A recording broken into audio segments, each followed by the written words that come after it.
Ok, bueno, vamos a comenzar, aunque seamos poquitos ahorita, para que podamos avanzar lo más posible en la sesión de hoy, ¿sale? Entonces, la clase pasada comenzamos a ver qué eran los sólidos. ¿Alguien se acuerda cómo definimos a un sólido? De manera general.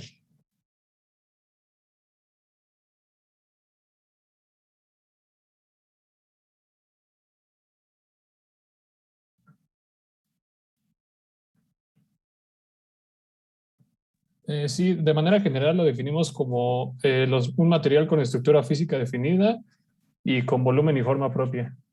Exactamente, ¿no? Entonces, pensando en cualquier sólido, podemos decir que específicamente tiene un volumen y forma propios. Además, es rígido, es decir, que no se puede comprimir, ¿va? Y bueno, dentro de esta definición podemos encontrar a dos tipos de sólidos, o podemos dividirlo en dos tipos, que eran los sólidos cristalinos y los sólidos amorfos. ¿Cuál es la principal característica de los sólidos cristalinos? Que presentan un orden de corto y largo alcance. Un orden de largo alcance, ok. Entonces, bueno, ambos, tanto los cristalinos como los amorfos, están formados o pueden estar formados por átomos, moléculas o iones. Y en el caso de los cristalinos, tienen un arreglo periódico de largo alcance, mientras que los amorfos, ¿qué pasa con ellos?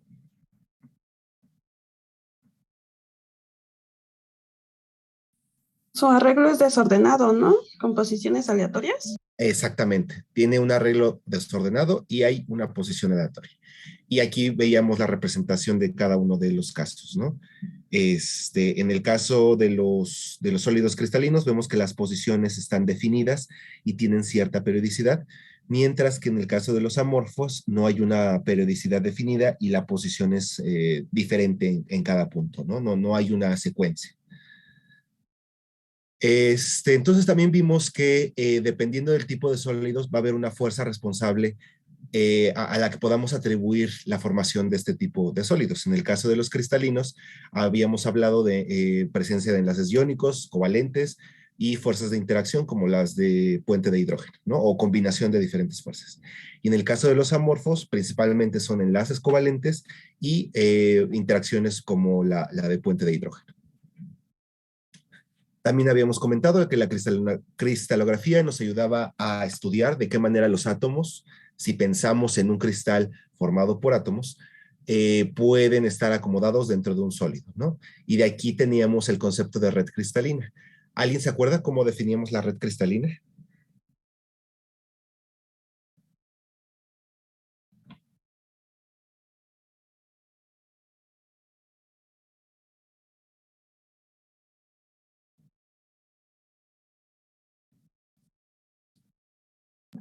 Ahí estaba hablando yo, perdón. Es la forma en la que se acomodaban las partículas, ¿no? Para que haya mínima energía en el sistema. Exactamente, ¿no? Es la forma en la que la naturaleza va a acomodar las partículas que forman a un sólido cristalino para que este sólido cristalino tenga la mínima energía. Y aquí veíamos el ejemplo del cloruro de sodio. Y bueno, una forma en la que podemos representar a esa red cristalina es con el concepto de celda unitaria, que es una unidad básica estructural que en cuanto nosotros podamos reproducirla a lo largo del sólido, podemos tener al sólido completo. Entonces decíamos que las celdas unitarias podemos clasificarlas de acuerdo a la simetría que se observaba en cada una de ellas. Y en la clasificación encontrábamos 7 sistemas cristalinos, ¿no? Entonces, estos sistemas cristalinos iban a depender, bueno, la clasificación iba a depender de la relación entre sus lados y entre sus ángulos. Entonces, bueno, aquí mostrábamos cada uno de estos sistemas cristalinos y específicamente en cada caso la relación entre sus lados y los ángulos. Y comentábamos que vamos en el curso a revisar únicamente las celdas cúbicas, la celda cúbica simple, la centrada en las caras y la centrada en el cuerpo. Entonces aquí preguntábamos, ¿es posible tener, por ejemplo, una tetragonal bajo esta misma clasificación? Ay, perdón, yo quiero preguntar algo. ¿Es igual Sí. decir sistema cristalino que red cristalino? No, sistemas cristalinos es la forma en la que estamos clasificando a la distribución espacial de los átomos. Y la red se refiere un poco más a la distribución, si es una red, por ejemplo, unidimensional, bidimensional, tridimensional. O sea, como que sistema está hablando de un conjunto de redes. El sistema se enfoca más en la clasificación de acuerdo a los lados y a los ángulos. Y cuando hablamos ya de redes, estamos pensando en la distribución a largo alcance, si es una red unidimensional, bidimensional o tridimensional. Ok, gracias. Sí. No, ¿de qué? Entonces, preguntábamos esto, ¿no? Si esta clasificación es exclusiva para las celdas cúbicas.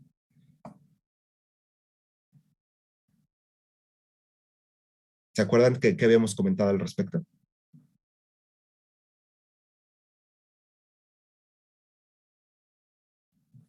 Recuerdo que dijimos que no era exclusiva. Exactamente. Entonces, si hacíamos una combinación entre sistemas cristalinos y la forma en la que podíamos encontrar a los elementos o a las partículas dentro de esos sistemas cristalinos, ¿qué obteníamos?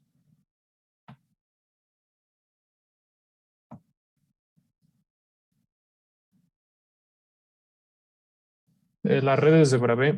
Exactamente, ¿no? Entonces, a la combinación de los sistemas cristalinos con la distribución espacial de las partículas dentro de esos sistemas cristalinos, nos va a dar como resultado las 14 redes de Bravais, ¿sale? No vamos a llegar a ese punto porque por el tiempo del curso, ¿sale? Pero bueno, ya de aquí ustedes saben que de dónde salen esas redes de Bravais. Y bueno, revisamos cada una de esas celdas cúbicas, empezamos con la celda cúbica simple y decíamos que aquí había una relación entre el radio del elemento, en este caso vamos a considerar que es un sólido cristalino formado por átomos, la relación entonces entre el radio de ese átomo y la longitud del lado del cubo. Y definíamos el número de coordinación. ¿Alguien se acuerda qué era el número de coordinación?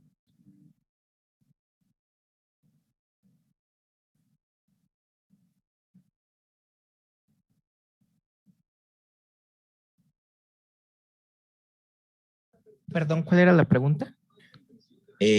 ¿Cómo podemos definir el número de coordinación? Es el número de vecinos más próximos que tiene un átomo, ¿no? Exactamente, y con el que va a tener una interacción muy fuerte. ¿Sale? Entonces, gracias. Entonces, en el caso de la celda cúbica simple, veíamos que el número de coordinación era de 6, si tomamos como referencia este átomo y veíamos cuáles eran los 6 vecinos más cercanos, ¿no? Y aquí también hablábamos un poco de esta parte, ¿no? Del volumen ocupado por esos átomos o la cantidad de átomos que hay dentro del cubo que estamos tomando como referencia, ¿no? ¿Alguien me puede explicar esta parte?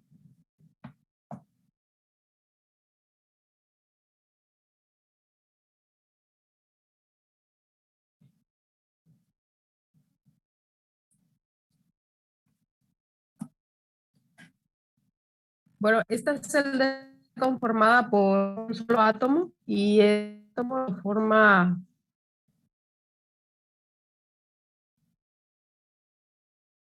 por 8 esquinas.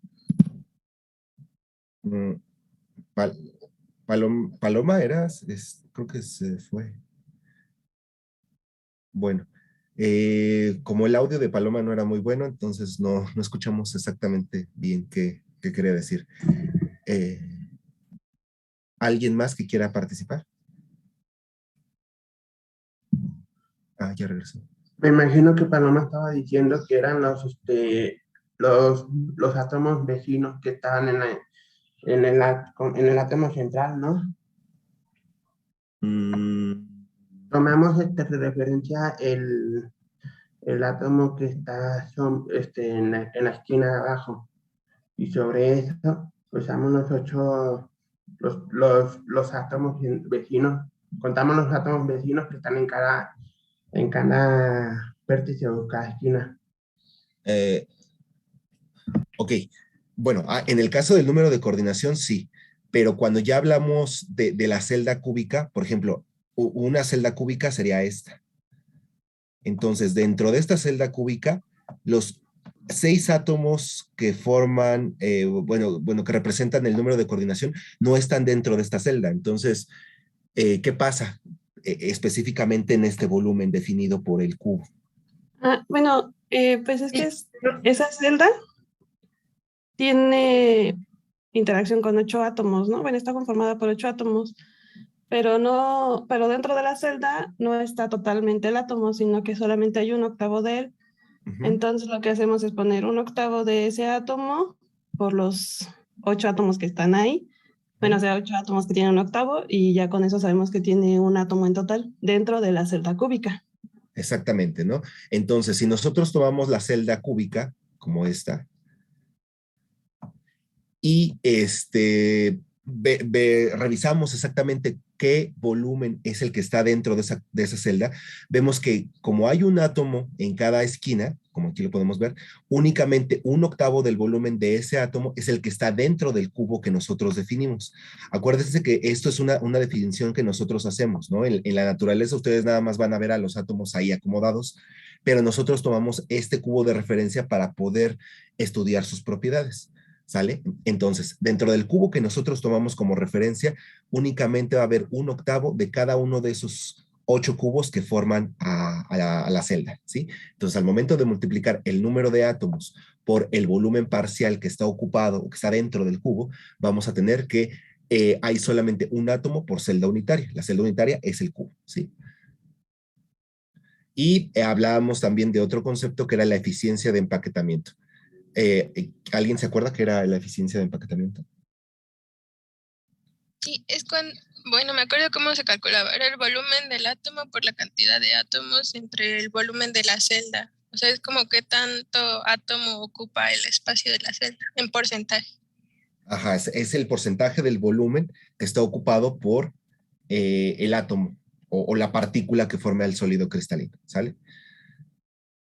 Y también, gracias, Ejecat. Y también decíamos que mientras mayor sea el número de coordinación, mayor va a ser la eficiencia de empaquetamiento, ¿ok? Porque va a haber una mayor cantidad de volumen dentro del el cubo que estamos tomando como referencia.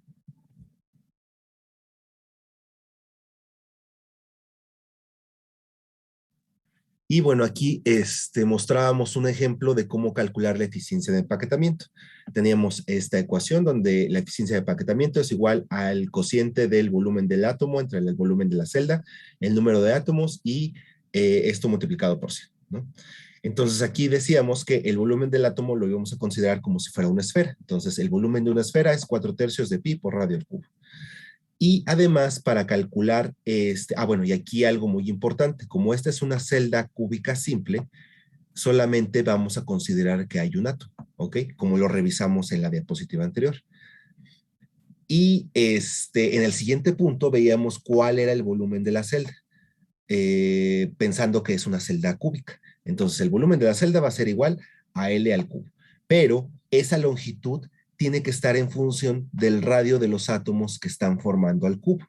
Entonces, si se acuerdan, veíamos que la relación que existía en una celda cúbica simple era que el lado del cubo es igual a 2 veces el radio del átomo, ¿sí?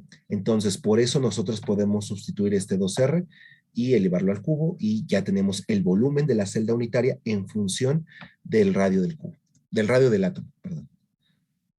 Y bueno, simplemente sustituíamos la expresión del volumen del átomo, la expresión de la celda, del volumen de la celda unitaria y simplificábamos, ¿no? Entonces, aquí, bueno, sustituimos, ya vamos simplificando y teníamos este resultado, ¿ok?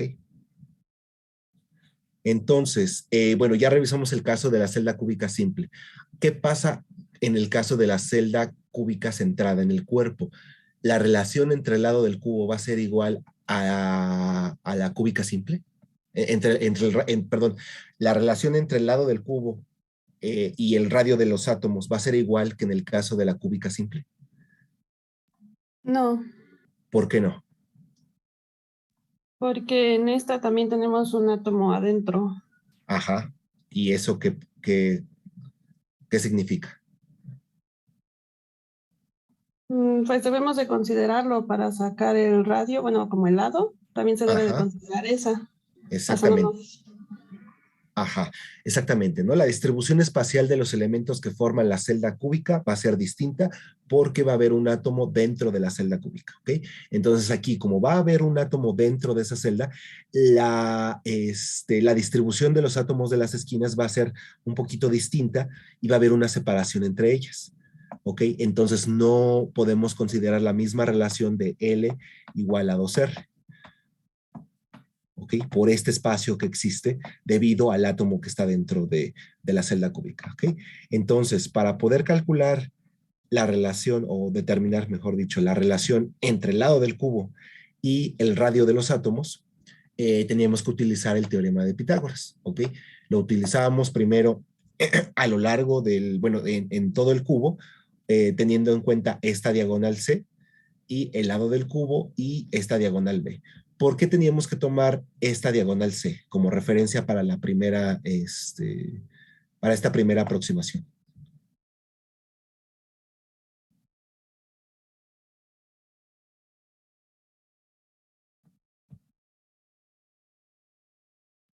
Porque es en esa diagonal donde los átomos se están tocando.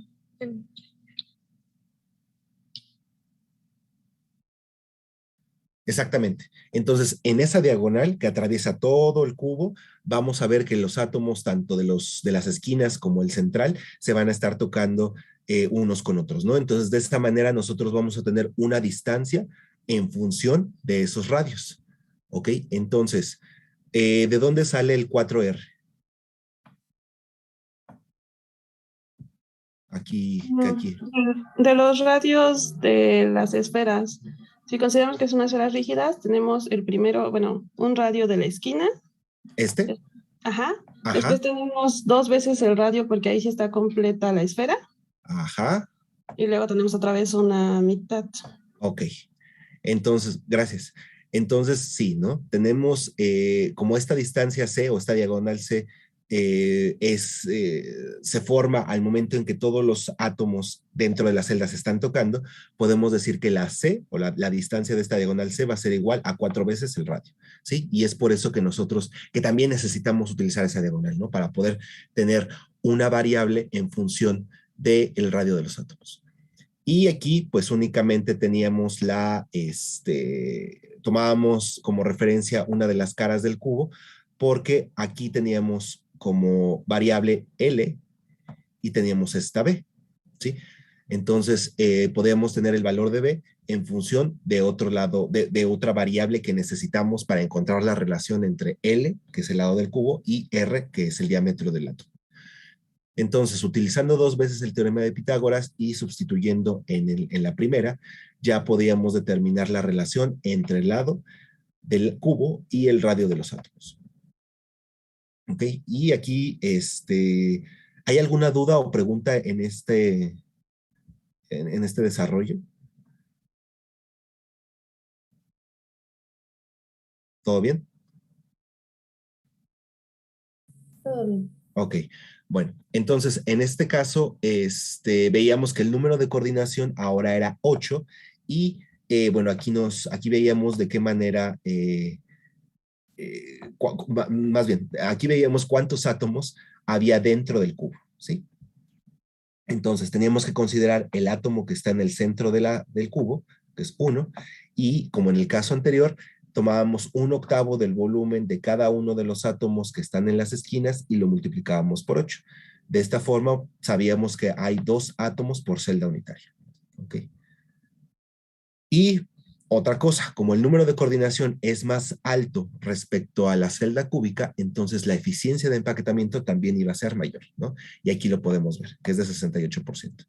Entonces, si ustedes quieren calcular esta eficiencia de empaquetamiento, como en el caso de la celda cúbica simple, pueden utilizar la misma ecuación de eficiencia de empaquetamiento, únicamente tienen que modificar esta parte y esta parte. Ok, acá.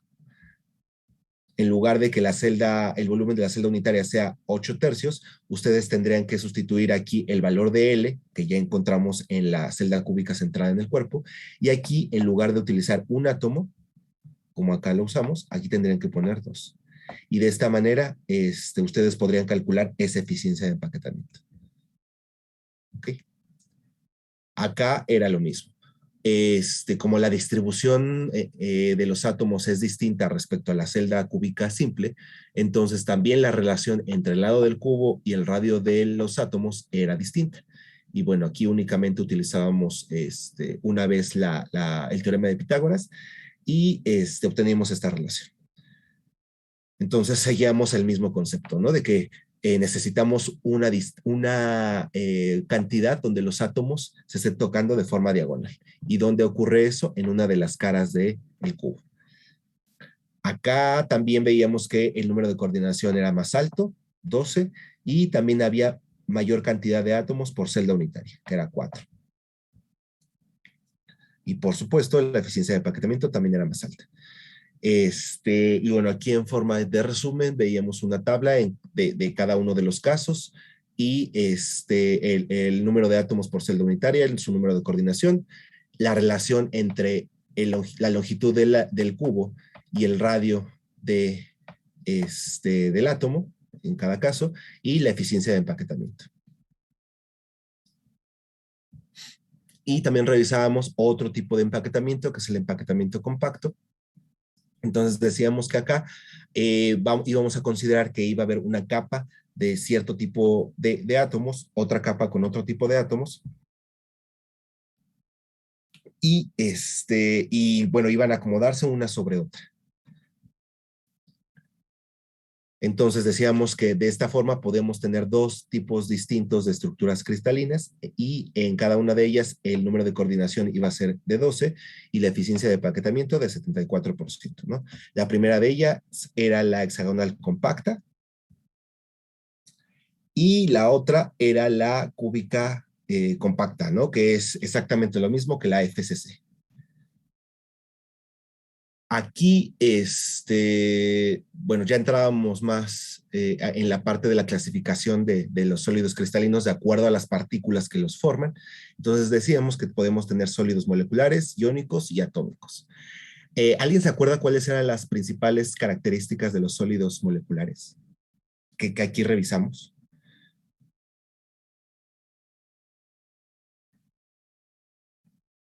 ¿Qué fuerzas iban a intervenir para poder formar sólidos moleculares? Por ejemplo. Las fuerzas intermoleculares. Ok. Y un ejemplo muy notorio de un sólido molecular que dependa de estas fuerzas. ¿El hielo? El hielo. Ok. Y también iban a tener bajos puntos de fusión, ¿sale? Entonces el hielo era un buen ejemplo. En el caso de los sólidos iónicos, ¿qué fuerzas iban a intervenir para poder formarlos?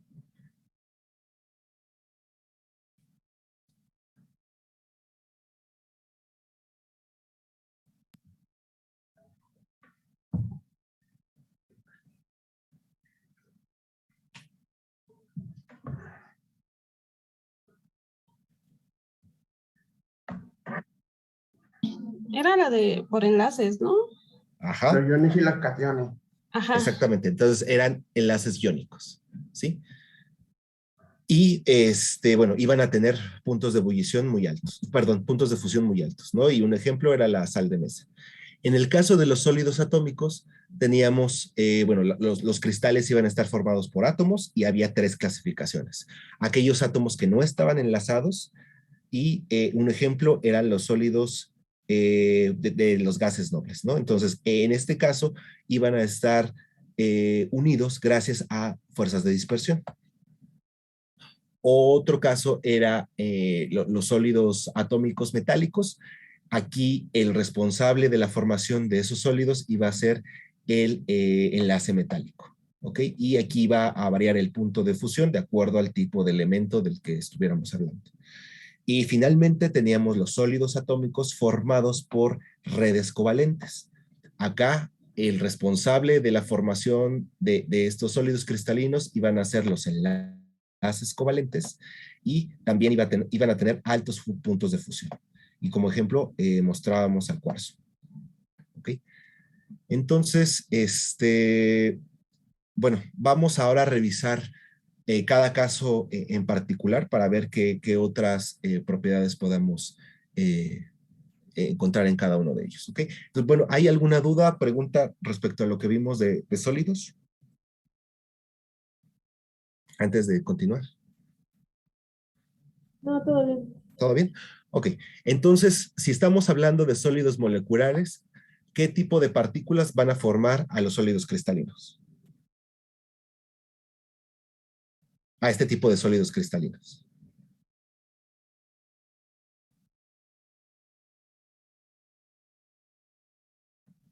No sé, Van der Waals.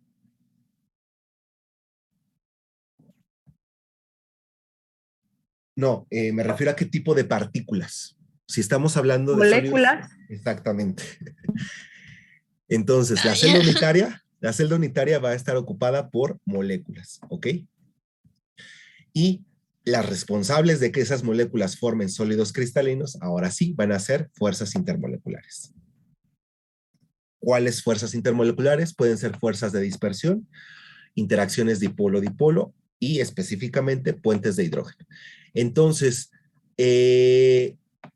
acabamos de ver esto, un ejemplo de un sólido cristalino que esté unido por fuerzas de dispersión.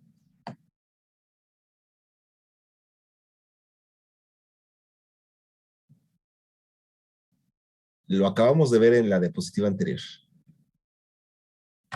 El hielo. No. Los gases nobles. ¿Los qué, perdón? Gases nobles, los sólidos. Exactamente, ¿no? Sí, o sea, les pregunto esto para ver si me iban siguiendo desde la diapositiva anterior. Y pero bueno, ok. Entonces, las fuerzas de dispersión, acuérdense que son las fuerzas de dispersión del hondo, ¿no? El nombre largo es ese, pero también lo podemos encontrar únicamente como fuerzas de dispersión, ¿no? Entonces, estas fuerzas de dispersión son las responsables de que los gases nobles puedan estar en estado sólido, ¿sí? Y también puedan condensarse en estado líquido. O sea, las Pero fuerzas... esos no son sólidos moleculares, ¿o sí? Ay, sí, cierto, perdón. Sí, sí, sí. No, sí, sí, disculpa. Sí, tienes razón. Estaba exactamente. Son sólidos atómicos esos. Perdón, perdón. Sí, tienes razón. No sé qué estaba pensando. Bueno, disculpen. Sí, entonces, ¿qué otro ejemplo podremos buscar o podremos definir en el caso de las fuerzas de dispersión pensando en sólidos moleculares?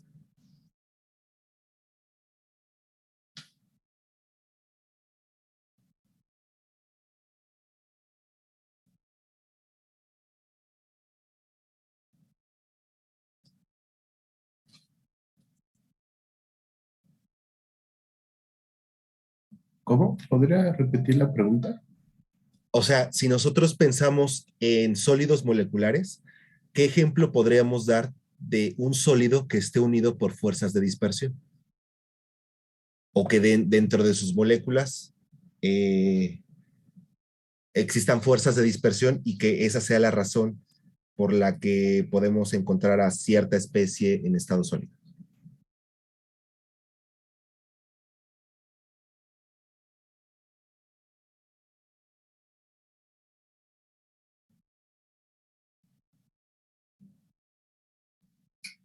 Bueno, no sé, el cloro también puede estar en estado sólido, en pastillas de cloro. Yodo.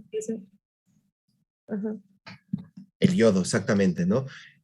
En el caso del cloro, no sé si sea solamente cloro o esté formando un compuesto, pero el yodo sería un ejemplo muy, muy bueno, ¿no? El yodo únicamente está formado por átomos de yodo, entonces ahí las fuerzas de dispersión son las responsables de que ese yodo sea un sólido cristalino y esté en estado sólido, ¿sí?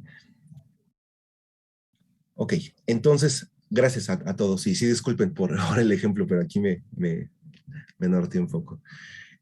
Bueno, entonces, ¿qué tipo de propiedades vamos a poder observar en los sólidos moleculares? Bueno, Las propiedades pues, van a depender principalmente del tipo de fuerzas intermoleculares que estén presentes en ellos, ¿ok? Por ejemplo, si estamos pensando en el hielo, acá como el hielo va a estar formado, o va a estar, como va a haber puentes de hidrógeno formando a ese hielo, entonces específicamente ese sólido molecular va a tener ciertas propiedades. Pero en el caso del yodo, como el yodo va a estar formado por fuerzas de dispersión, las fuerzas de dispersión son las responsables de que exista el yodo sólido, entonces las propiedades van a ser distintas. ¿Ok? Entonces, dependiendo del tipo de fuerzas intermoleculares que estén presentes para formar a esos sólidos, van a ser las propiedades que podamos ver en estos sólidos moleculares. ¿Sí? Otro factor que va a afectar las propiedades de estos sólidos va a ser la estructura de la molécula, ¿no? Que también va a estar ligada a las fuerzas intermoleculares que van a estar presentes, ¿no? ¿Por qué? Porque, por ejemplo, si nosotros tenemos una molécula polar, pues va a haber tal vez interacciones dipolo-dipolo y específicamente puentes de hidrógeno, ¿no? Pero si la molécula no es polar, entonces las principales fuerzas de dispersión van a ser debido a que se van a formar dipolos inducidos, perdón, dipolos momentáneos que van a inducir dipolos y bueno, eso va a estar definido por la estructura de la molécula que esté formando al sólido. Y también al tipo de estructura cristalina que presente cada sólido en particular. Entonces, bueno, aquí ya habíamos visto el ejemplo del hielo. También podemos pensar en el hielo seco, que es el dióxido de carbono. Y, bueno, como ya hemos visto, el yodo molecular.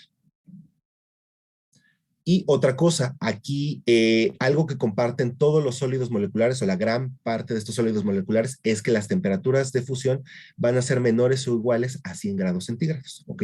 ¿Por qué? Porque únicamente van a estar unidos por fuerzas intermoleculares. Entonces ya habíamos visto que para poder romper esas fuerzas intermoleculares no necesitábamos de tanta energía si lo comparamos con aquellos sólidos que estén formados por enlaces, ¿no? O donde los enlaces sean los responsables de que los sólidos sean cristalinos. ¿Sí? Entonces, bueno, ahora vamos a ver qué pasa con los sólidos iónicos. En este caso, la celda unitaria va a estar formada por iones, que son los iones, son especies cargadas y además van a tener diferente tamaño. ¿Ok? Entonces, ahora, los sólidos cristalinos van a estar formados por fuerzas electrostáticas. ¿Por qué? Porque los iones pueden tener carga o positiva o negativa. Entonces, al momento de que se acerquen unos con otros, va a haber una redistribución de los electrones que tengan cada uno de ellos disponibles para formar un enlace y de esta manera se va a presentar una atracción electrostática, ¿no? O sea, se va a formar un enlace iónico. Entonces, si nosotros comparamos a este tipo de sólidos con los sólidos moleculares, pues las interacciones van a ser mucho más fuertes. ¿Por qué? Porque ahora no solamente fuerzas de interacción van a estar presentes, sino que ahora va a haber una atracción electrostática que es la que va a formar el enlace iónico. ¿Qué propiedades podemos observar en este tipo de sólidos? Bueno, que van a tener puntos de fusión muy altos. ¿Por qué? Porque la fuerza cohesiva entre los iones que van a formar ese sólido van a ser muy altas, ¿no? Y aquí entra otro concepto que es la energía de red. La energía de red es la energía necesaria para poder romper o separar a esos iones y tenerlos pasar de un estado sólido a un estado líquido. ¿Ok? Y bueno, la estructura va a estar formada por cationes y aniones que van a ser los responsables de que se forme un enlace iónico. Y además, el número de coordinación que se va a observar en este tipo de sólidos va a depender de qué tipo de interacción exista entre los cationes y los aniones. Vamos a ver ahorita a qué nos referimos con el tipo de interacción, ¿no? Y entonces aquí yo les hago una pregunta. ¿Los sólidos iónicos son capaces de conducir la electricidad? No, No. solamente Ajá. disueltos. ¿Por qué no pueden conducir la electricidad?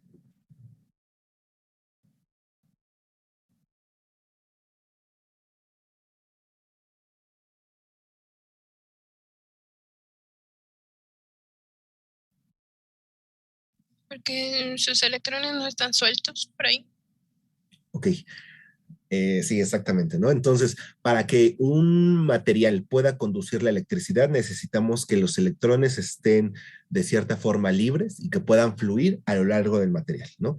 En el caso de un sólido iónico que esté en estado sólido, pues no hay forma en la que los electrones puedan estar libres, sino que los electrones están participando en los enlaces iónicos. Entonces, como tal, un sólido iónico no puede conducir la electricidad. Pero si nosotros lo disolvemos en un disolvente como el agua, ahí estamos separándolos, o sea, el enlace iónico ya no existe y por lo tanto vamos a poder tener electrones que puedan conducir la electricidad. Y esto también pasa si nosotros fundimos a un sólido iónico. ¿Por qué? Porque ahora ya no va a existir una interacción tan fuerte entre los cationes y los aniones y por lo tanto los electrones van a estar con mayor movilidad y van a poder conducir la electricidad. ¿Ok? Entonces, bueno, aquí tenemos dos ejemplos de sólidos iónicos, ¿no? Uno que es muy característico es el cloruro de sodio. Entonces, aquí podemos ver que los átomos o las esferas verdes se refieren a los iones cloro, mientras que las esferas moradas a los iones sodio, ¿no? Entonces, bueno, tenemos este tipo de arreglo. Pero ahora, si pensamos en el fluoruro de calcio, el arreglo es distinto, ¿no? Entonces, el calcio está representado por estas esferas como azules, grises, y el flúor por estas esferas como amarillas. ¿Ok? Entonces, ¿qué observamos en los sólidos iónicos? Pues que la estructura o el arreglo que va a tener ese sólido iónico va a maximizar el número de coordinación y va a acomodar a los iones de acuerdo a su tamaño. Si aquí se fijan, el tamaño entre los iones sodio y los iones cloro es muy diferente. En cambio acá, entre los iones calcio y los iones flúor, el tamaño no se observa que sea tan distinto. Entonces, parte del arreglo que van a tener los átomos en los sólidos iónicos, o bueno, los iones en los sólidos iónicos, va a depender o va a maximizar el número de coordinación, ¿ok? De manera natural. Y también, un tamaño similar de iones va a incrementar el número de coordinación, ¿ok? ¿Por qué? Porque si nosotros tenemos partículas de tamaños similares, entonces vamos a poder acomodarlas o vamos a poder acomodar más partículas dentro del mismo volumen, ¿sí? Por ejemplo, acá en el caso del cloruro de sodio, pues vemos que prácticamente el sodio se tiene que acomodar en donde pueda, por el tamaño que tiene respecto al ion cloro.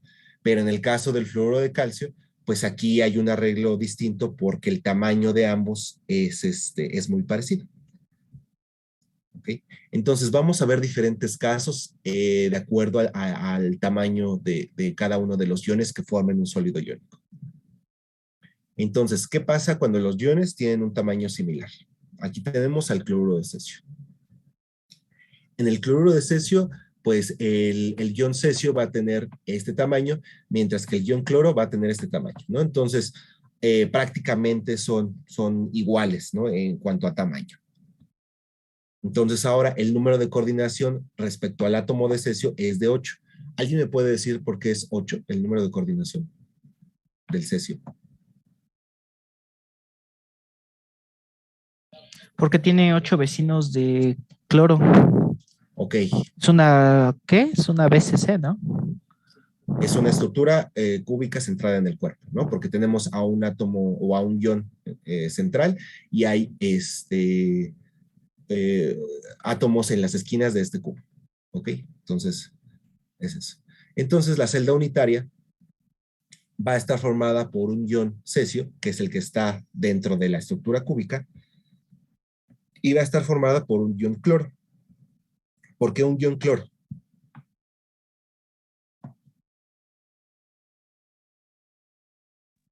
Porque pues es lo mismo, ¿no? Está adentro de la celda, solamente hay un octavo en cada uno y es por 8. Ok, entonces por eso nosotros sabemos que En total, vamos a considerar solamente un ion cloro dentro de la celda cúbica. ¿Ok? Entonces son 8 iones cloro, un octavo en cada esquina y bueno, por eso tenemos un ion cloro, ¿no? Entonces, ¿qué pasa aquí? Aquí ya tenemos la neutralidad. Acuérdense que como estamos hablando de partículas cargadas, es muy importante que tengamos en cuenta la neutralidad que debe haber en ese sólido, ¿ok? Para que sea estable. Entonces, aquí ya podemos observar que va a haber una neutralidad entre la carga del ion cesio y la carga del ion cloro, ¿ok? Y esta neutralidad nos va a ayudar a determinar la fórmula química. Entonces, estamos viendo aquí que va a haber, por cada ion cesio, va a haber un ion cloro. Entonces va a ser una relación 1 a 1 y por lo tanto la fórmula química de este compuesto va a ser esta. ¿Ok?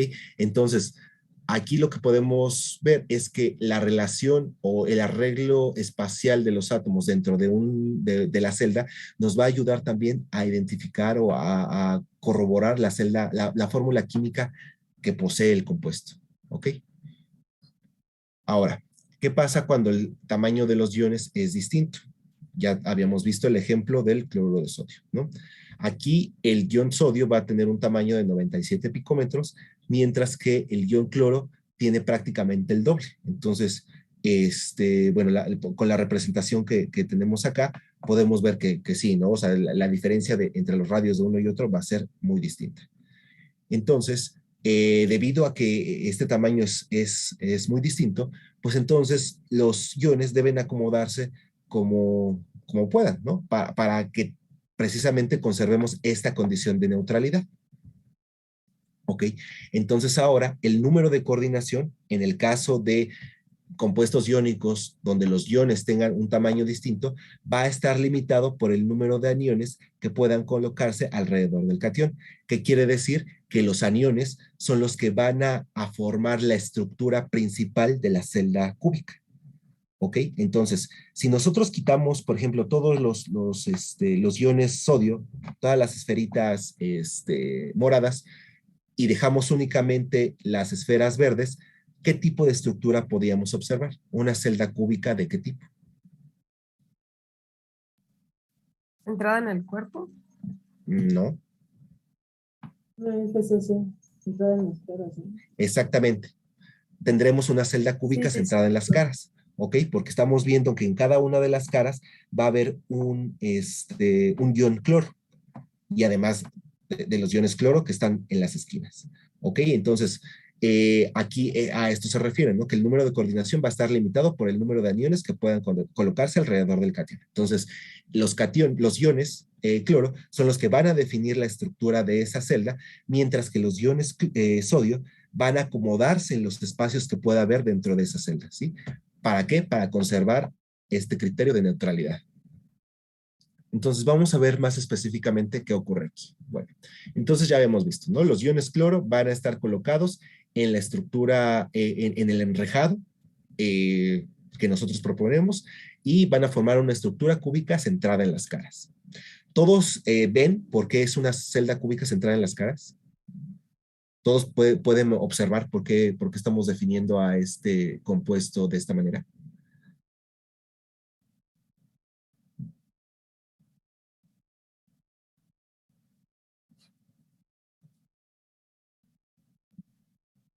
Sí, ya lo vi. ¿Sí? Ok. Mientras que los cationes sodio, pues van a estar colocados en los huecos que existan entre los aniones, ¿ok? Entonces ahora, la celda unitaria va a estar formada por 4 aniones y 4 cationes. ¿Alguien me puede decir cuáles son esos 4 aniones y cuáles son esos 4 cationes?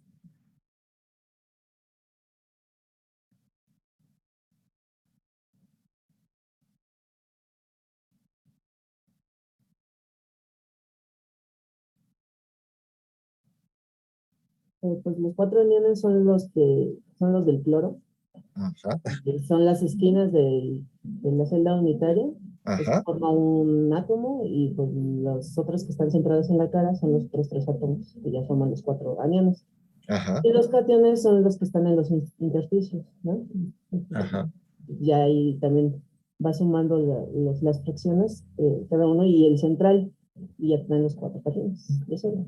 Exactamente, ¿no? Entonces, tenemos aquí que los aniones, vamos a considerar los aniones que estén en las esquinas, que son 8, un octavo de su volumen, y además vamos a considerar los 6 aniones que están en las caras y solamente un medio de ese volumen, ¿ok? Porque va, como está centrada en las caras, pues únicamente esta parte del volumen del anión va a estar dentro de la celda cúbica, ¿ok? Entonces de aquí sale este 4.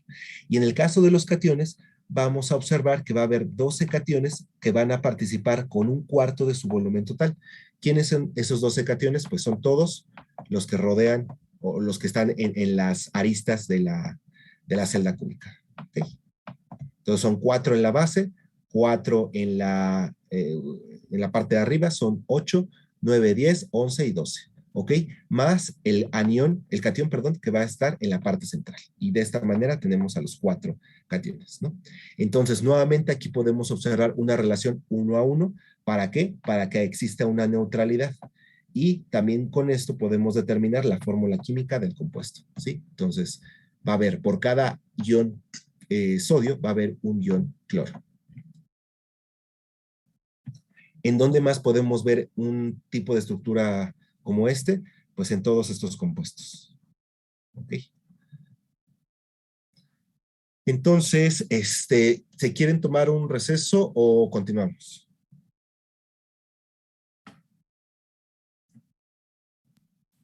Yo prefiero tomar un receso. Sí.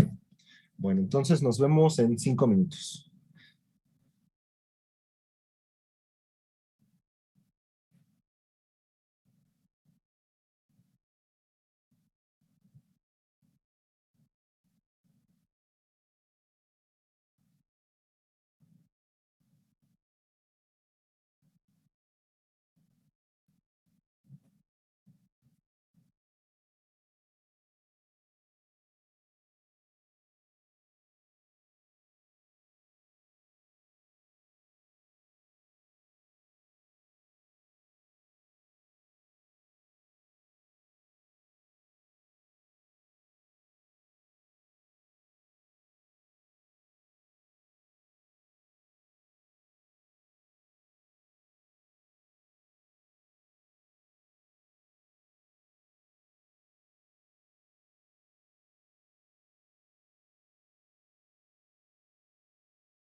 Ok, chicos, ¿ya andan por acá?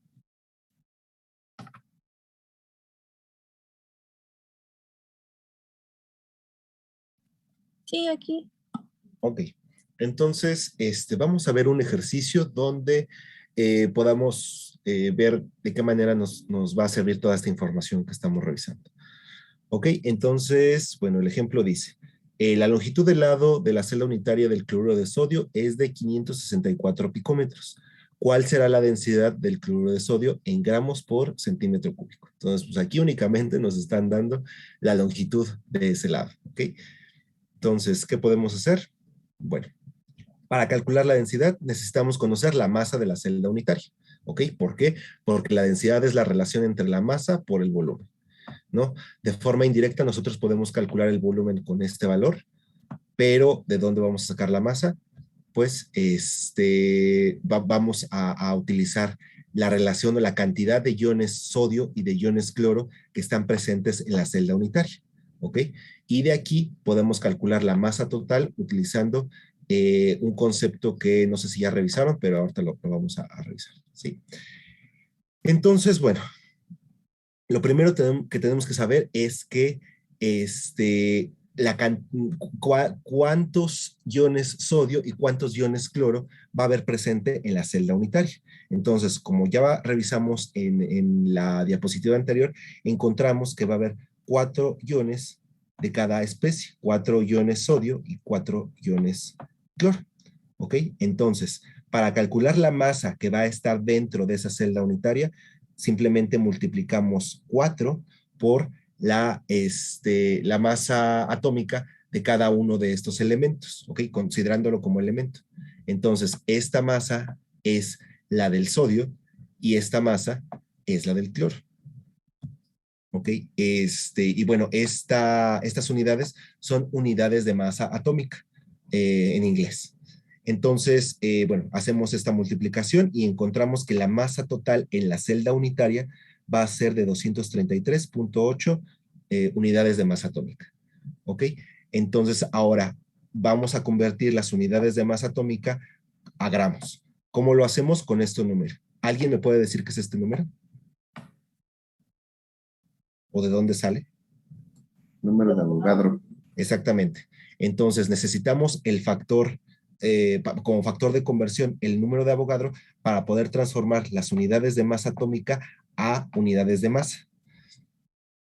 Ok, entonces con este factor de conversión, nosotros encontramos la masa que va a estar presente dentro de esa celda cúbica que forma al cloruro de sodio, ¿ok? Ahora ya tenemos la masa dentro de esa celda cúbica, pero necesitamos determinar el volumen. Entonces el volumen, como es un cubo, simplemente es la arista, el valor de la arista al cubo, ¿no? Entonces es el valor que nos están dando. Pero aquí necesitamos transformar las unidades de este valor de picómetros cúbicos a centímetros cúbicos, porque la densidad nos están pidiendo el valor en gramos por centímetro cúbico.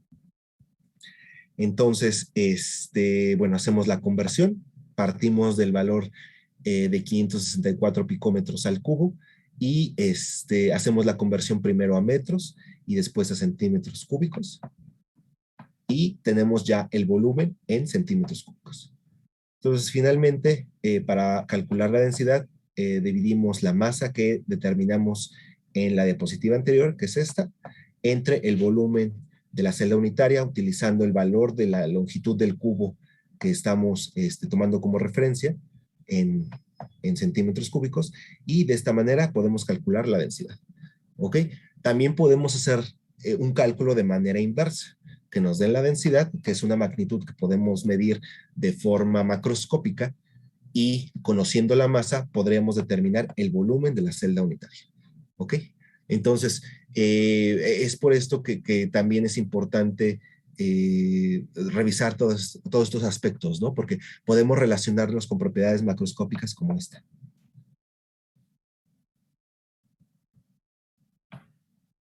Bueno, vamos a continuar con otro caso. Ahora, ¿qué pasa cuando los iones tienen un tamaño muy desproporcionado dentro de la estructura cristalina? ¿No? Pues primero, que el número de coordinación mayor o igual a ser va a ser imposible. ¿Ok? Entonces, como los iones que forman el sólido van a ser muy distintos en tamaño, pues van a acomodarse de tal manera que la estructura sea estable y sea neutral.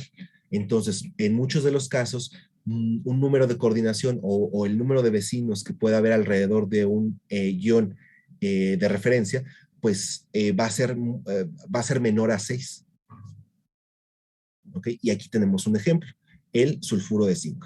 Entonces, nuevamente, si nosotros no consideramos a los iones zinc que están dentro del cubo, ¿qué tipo de estructura tendríamos aquí? Aquí no sé si alcanzan a ver el cubo.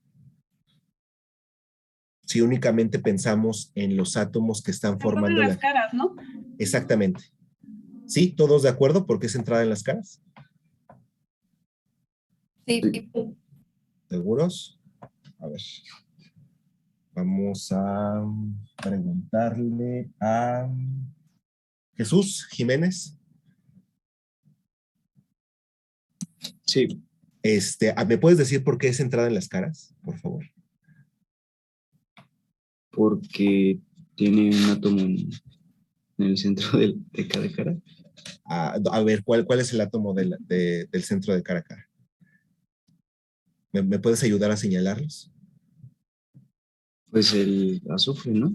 El azufre. Ajá. Pero específicamente en esta estructura, ¿quiénes son los átomos que están en cada cara del cubo? ¿Qué átomos tengo que señalar? Okay. Bueno, el que está aquí, los 4, ¿le señalo? No, son 6, ¿no? 4, 6, ajá. Pues son los que están a la mitad de la... O sea, la a mitad... ver, tú dime arriba, abajo, izquierda, derecha. Okay. Bueno, el que tenemos enfrente, aquí. ¿Este? Ese. Ajá. Luego, ese de la izquierda, ese. Ajá. Su cursor. Luego, abajo, el que está unido a los dos zincs. ¿Este? Ese, sí. Ajá. Luego, a la derecha, ese. ¿Este? Sí, ese. Ajá. Luego, ajá, ese, de arriba. Y el de atrás, ese. Ok. Entonces, gracias. Sí. Entonces, bueno, aquí ya podemos identificar, ¿no? ¿Cuáles son los iones que están en cada una de las caras? ¿Sí? Entonces, ya sabemos por qué es una estructura cúbica centrada en las caras. Pero ahora, ¿qué pasa con el tamaño de los iones que están formando a esa estructura? Pues es muy distinto el tamaño, ¿no? El zinc mide 74 picómetros, mientras que el azufre 184. Entonces es un poquito más del doble de tamaño. Entonces ahora el número de coordinación va a ser de 4. ¿Por qué de 4? Tengo una pregunta. Sí.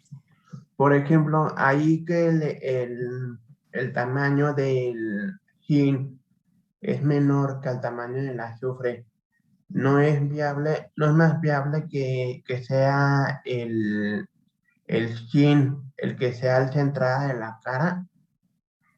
Perdón, sí, ya, me contesté yo solo. O sea, ¿ya no te contestó? Bueno, si me puedes contestar, pero ya lo vi yo. Sí, bueno. Sí. Ok. Entonces, vamos a dejarlo así. Si alguien tiene alguna duda de la respuesta, lo comentamos, pero creo que... ¿O alguien tiene duda respecto a la respuesta de esa pregunta? ¿No? Bueno, entonces, bueno, aquí vemos que el tamaño es muy desproporcional entre los iones zinc y los iones azufre. Y por lo tanto, el número de coordinación va a ser menor, va a ser de 4, o sea, va a ser menor respecto a este parámetro que revisamos acá, ¿no? Entonces, ¿alguien me puede decir cuáles son esos 4 átomos vecinos pensando en un átomo de zinc como referencia?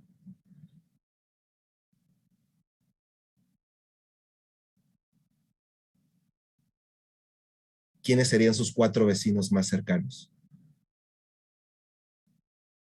Pues son los que están formando un tetraedro con él, ¿no?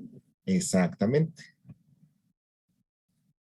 Entonces, ahora, los iones azufre van a estar formando el enrejado principal de la estructura cúbica centrada en las caras, ¿no? Eso ya lo dijimos. Mientras que los cationes zinc van a estar ocupando 4 huecos, 4 de los 8 huecos localizados de cada átomo encontrados en una esquina, y estos van a formar un tetraedro, ¿ok?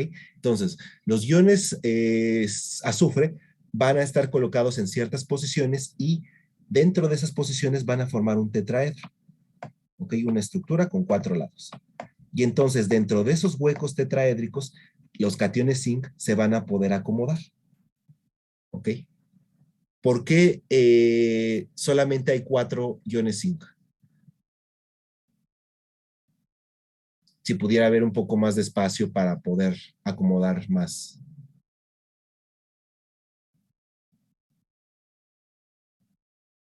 Porque aquí está diciendo, ocupa 4 de los 8 huecos.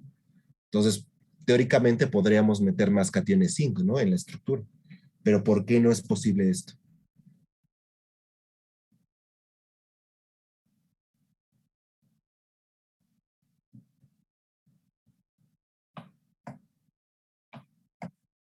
Sí, porque ya no sería neutra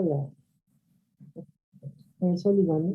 Exactamente, ¿no? Entonces, como siempre en este tipo de sólidos vamos a encontrar neutralidad en la estructura, como tanto el azufre como el zinc van a tener una carga de 2 más, entonces, bueno, 2 más o 2 menos, entonces, por cuestiones de neutralidad, únicamente vamos a encontrar 4 iones zinc dentro de la estructura, ¿ok?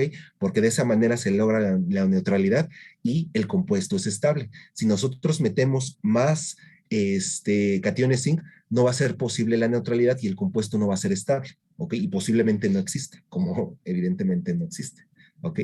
Entonces, bueno, dentro de la celda unitaria vamos a tener 4 aniones, ya vimos por qué son 4 aniones, ¿no? Y vamos a tener 4 cationes. Y aquí vemos de qué manera obtenemos este número. ¿Ok? Entonces, nuevamente tenemos una relación 1 a 1 y de aquí podemos inferir la fórmula química de este compuesto. Ahora, ¿qué pasa cuando la relación de los iones es distinta a 1? En todos los casos, a pesar del tamaño distinto, similar o distinto que puedan tener, veíamos que la relación era 1 a 1. Pero ahora, ¿qué pasa cuando la relación es distinta a esta? ¿No? Teníamos aquí el caso del fluoruro de calcio. Entonces ahora, si nosotros tenemos esta estructura, ¿de qué tipo es? Sin tomar en cuenta a los iones flúor. Centrada en las caras. Ok, entonces ya vimos que otra vez tenemos una estructura centrada en las caras, ¿no? Y ahora la relación entre los cationes y los aniones es de 1 a 2. ¿Ok? A este tipo de estructuras se le va a llamar estructura de tipo fluorita, cuando el cation y el anión tengan una relación 1 a 2, ¿ok? Específicamente. ¿Por qué se le va a llamar tipo fluorita? Porque el fluoruro de calcio es el principal representante de compuestos que tienen una estructura parecida, o de otros compuestos que tienen una estructura parecida. ¿Ok? Entonces ahora los iones calcio van a formar el enrejado de una estructura cúbica centrada en las caras, mientras que los iones flúor van a estar ocupando los 8 huecos tetraédricos que se van a estar formando debajo de cada átomo de la esquina, de cada una de las esquinas y de las caras. Entonces, ¿aquí qué pasa? ¿Por qué podemos tener 8 iones flúor y en el caso anterior no? O sea, ¿qué hace diferente aquí la estructura que nos permita tener 8 iones flúor dentro del cubo? ¿Qué propiedad del flúor es la que está aquí jugando para que podamos tener 8 iones flúor dentro del cubo de la celda unitaria? ¿Qué pasa con las cargas? El flúor solo tiene una carga negativa, mientras que en el caso anterior el azufre tenía 2 cargas negativas. Entonces, para que sea neutra en esta ocasión, sí se requiere el doble cantidad de flúor para las cargas positivas que está dando el calcio. Exactamente, ¿no? Entonces, aquí como la carga es distinta entre el catión y el anión, Ahora sí podemos acomodar una mayor cantidad de iones flúor, porque el flúor solamente tiene una carga negativa, mientras que el calcio tiene dos cargas positivas. Entonces, para alcanzar la neutralidad, necesitamos de 2 iones flúor dentro de la estructura por cada catión calcio. ¿Ok? Entonces, nuevamente, si calculamos la cantidad de iones y cationes en la estructura, en la celda unitaria, pues tenemos esto, ¿no? Los iones pues van a participar con su volumen completo, que van a ser 8, y los cationes, como ya vimos que es una estructura cúbica centrada en las caras, pues vamos a determinar el volumen de esta forma. Y ahora sí, vamos a tener una relación 1:2. Por cada catión va a haber 2 aniones, ¿ok? Y nos va a dar una idea de la fórmula química que va a tener el compuesto. Entonces, estos compuestos van a tener una estructura parecida a esta. Ahora, también pueden existir casos en los que la relación catión-anión sea de 2:1 y a este tipo de compuestos los vamos a llamar estructura antifluorita. ¿Ok? ¿Por qué? Porque pues, va a ser opuesto a la relación que estamos revisando aquí específicamente. Entonces, un ejemplo de este tipo de compuestos es el óxido de sodio. Entonces, aquí tenemos la estructura del óxido de sodio.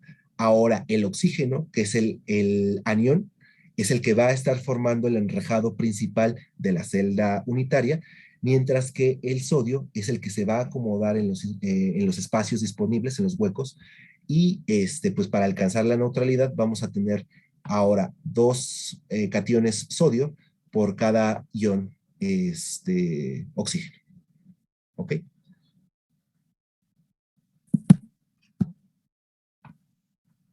Ahora, ¿qué pasa con los sólidos metálicos? Ya revisamos los sólidos moleculares, ya revisamos que en el caso de los sólidos iónicos, el tamaño del ion va a ser importante para saber de qué manera se va a formar una estructura cristalina. Pero ahora, ¿qué ocurre con los sólidos metálicos? Ya habíamos platicado un poco al respecto de esto. ¿Alguien me puede platicar algo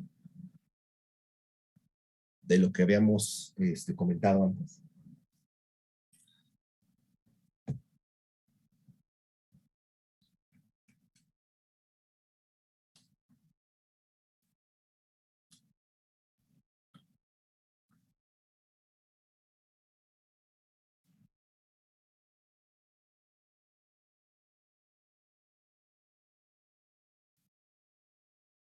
Incluso hoy platicamos de los sólidos metálicos.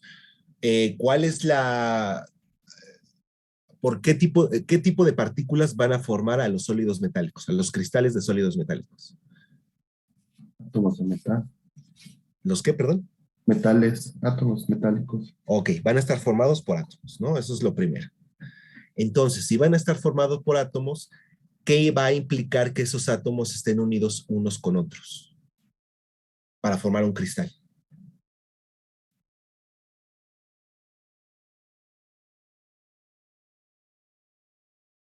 ¿Van a ser fuerzas de dispersión o fuerzas intermoleculares? ¿O va a ser un enlace? ¿O qué tipo de interacción es la que va a ser responsable de que podamos tener sólidos metálicos cristalinos?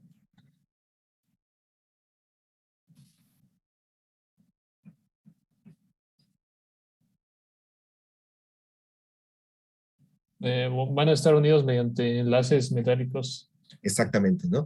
Entonces, las celdas unitarias van a estar ocupadas por átomos. Por lo tanto, va a ser una estructura cristalina muy simple. ¿Por qué? Porque cada punto de la red cristalina va a estar posicionada por un átomo metálico.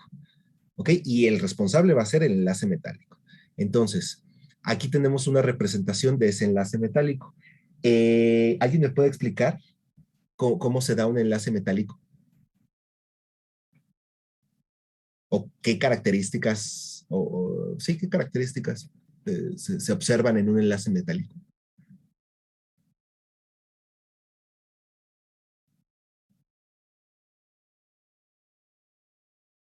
¿Qué pasa con los electrones en un enlace metálico? Se le conoce como el mar de electrones, ¿no? Están Ajá. libres entre los átomos. Ok, entonces los átomos metálicos van a tener una posición definida, mientras que los electrones van a estar dispersos en toda la estructura. Ok, entonces a eso es a lo que le llamamos el mar de electrones, ¿no? ¿Y eso qué propiedades les da a los metales? Que tengamos los electrones de esa manera. Hay dos propiedades principales que se pueden observar debido a que los electrones se encuentran muy libres dentro de la estructura. Actividad eléctrica. ¿Y qué otra cosa?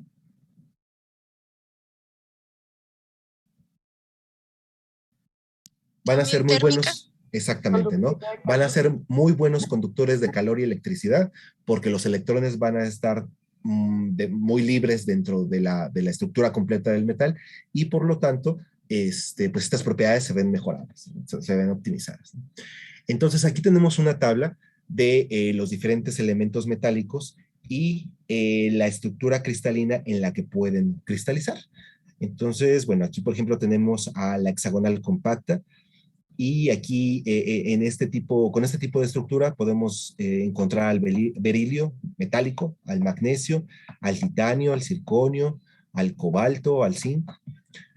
También podemos encontrar metales con una estructura cúbica centrada en las caras, como el níquel, el cobre, el paladio, el platino, la plata.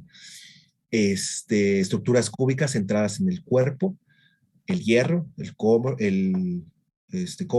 el molibdeno, todos los elementos del grupo 1 y otro tipo de estructuras. Entonces aquí nos dicen que veamos la parte de abajo de la imagen, ¿no? Entonces, por ejemplo, el manganeso puede cristalizar en una estructura cúbica, el galio cristaliza en una estructura ortorrómbica, el indio y el estaño en una estructura tetragonal y el mercurio en una estructura romboédrica. ¿Ok? Entonces, aquí el tipo de sistema en el que puedan cristalizar los elementos va a depender de su naturaleza en sí mismo, ¿ok? Y de cómo puedan ordenarse los átomos para alcanzar la estabilidad. Acuérdense que las redes cristalinas, el concepto de red cristalina es el arreglo que van a tener los elementos, las partículas que forman a un sólido cristalino para que ese sólido cristalino tenga la menor energía posible, ¿ok? Y vamos a ver el último caso, que son los sólidos covalentes. Entonces, los sólidos covalentes, pues van a estar ocupados también por átomos, ¿no? Pero ahora estos átomos van a estar unidos a través de enlaces covalentes. Entonces, ¿qué propiedades podemos observar en ellos? Pues que también los puntos de fusión van a ser muy, muy altos y en algunos casos los más altos que se puedan observar en todas las sustancias que conozcamos, ¿no? Otra propiedad es que puede estar compuesto, el sólido covalente, tanto por un tipo de átomo como por dos. Ahorita vamos a ver un ejemplo de cada uno. Y también van a presentar algo que se le llama polimorfismo. ¿Alguien me puede decir qué es el polimorfismo? ¿O alguien ha escuchado ese concepto?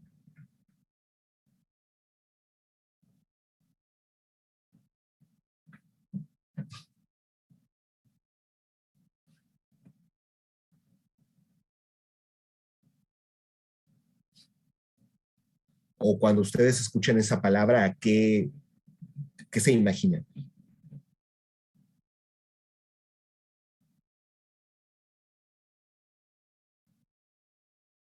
Por ejemplo, a ver tú, Fernando Estrada, ¿qué te imaginas cuando lees la palabra o escuchas la palabra polimorfismo?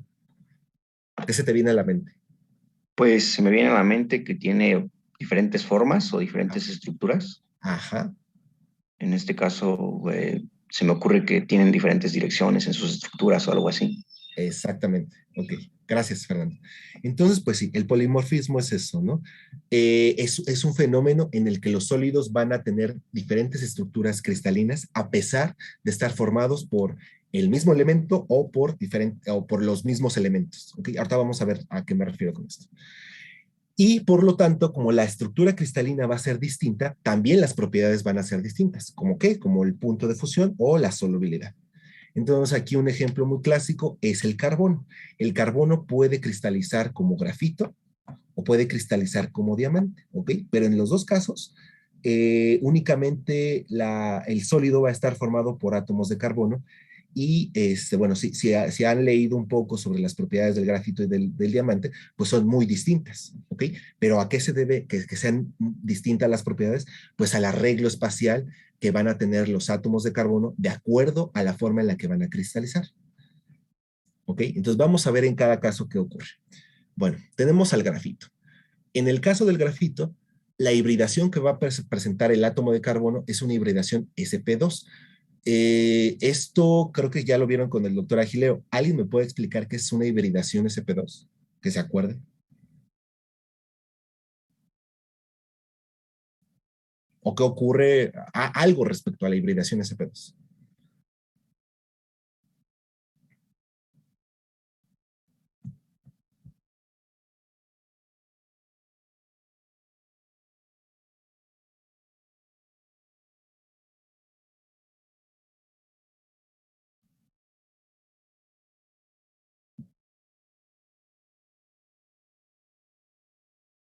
¿No? El doctor Agileo se va a enojar si, si le digo que no se acuerda. Bueno, no sé si lo revisaron, pero sí debieron de haberlo revisado.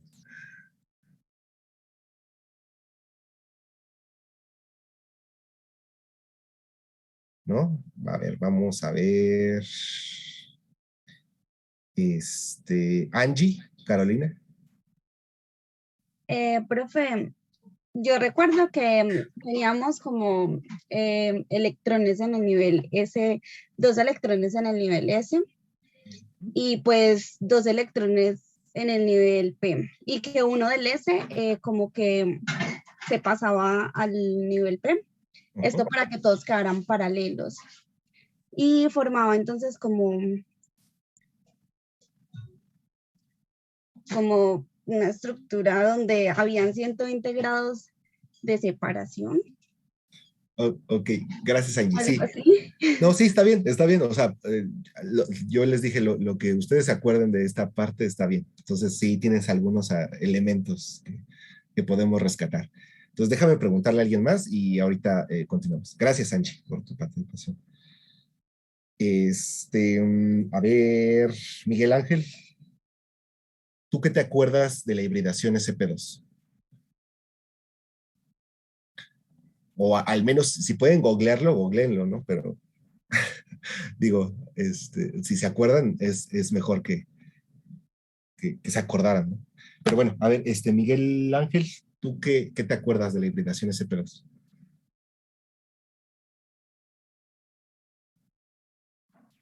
Es más o menos como lo que dijo la compañera de la estructura de 120 grados, pero okay. Poco más. Ok, bueno, primero, ¿qué nos está indicando la palabra hibridación? ¿Qué es una hibridación? Que se mezcla. Exactamente, ¿no? Gracias, Miguel Ángel. Es una mezcla, ¿no? Entonces, aquí lo que podemos decir es que la hibridación es una mezcla. ¿Entre quién? Entre orbitales S y orbitales P. ¿Cuántos orbitales S y cuántos orbitales P? Tenemos un orbital S y 2 orbitales P. Este numerito es lo que nos está diciendo. ¿Sale? Entonces, gracias a todos por su participación.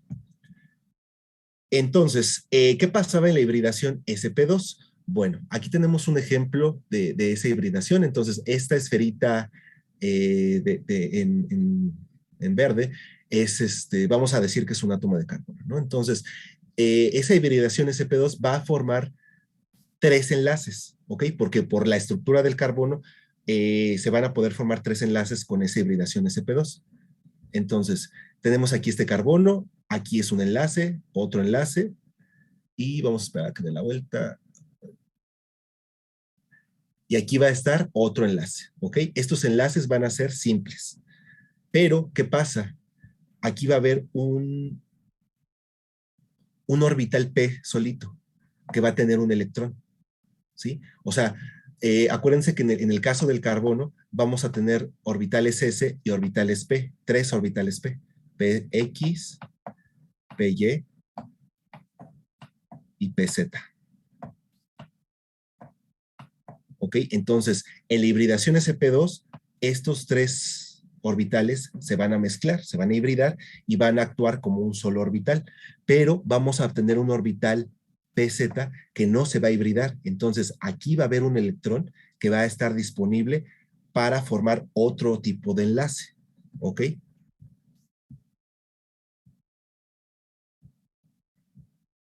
Entonces, si nosotros vemos esta figura, vemos que como va a haber, bueno, si se acuerdan, en la hibridación sp2, va a haber un electrón se van a formar tres orbitales de este tipo y va a haber un orbital PZ.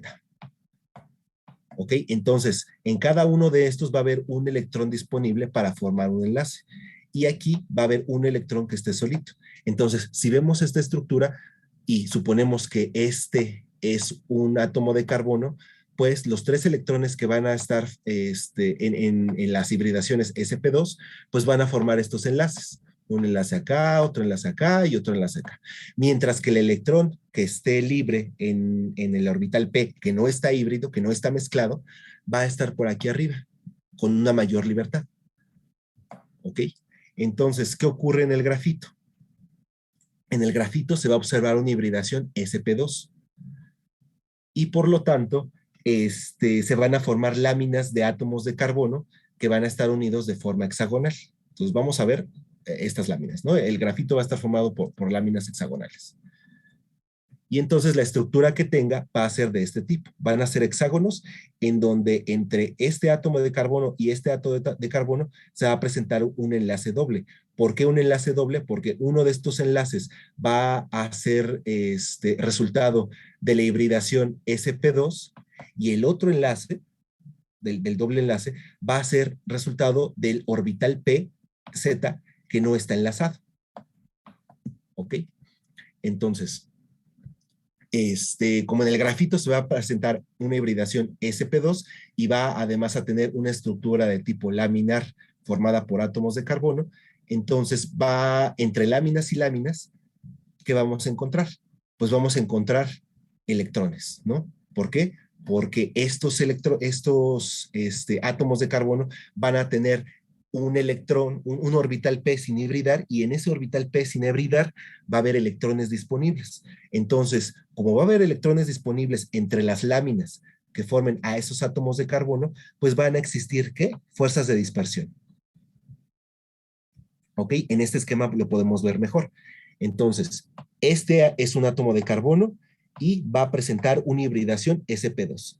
¿Qué quiere decir esto? Que va a ser capaz de formar tres enlaces con este tipo de hibridación y el cuarto enlace que va a ser el cuarto electrón que va a poder formar un enlace y va a encontrarse en un orbital que no está híbrido, va a encontrarse físicamente o espacialmente en la parte superior o entre las láminas que estén formando a esa estructura del grafito.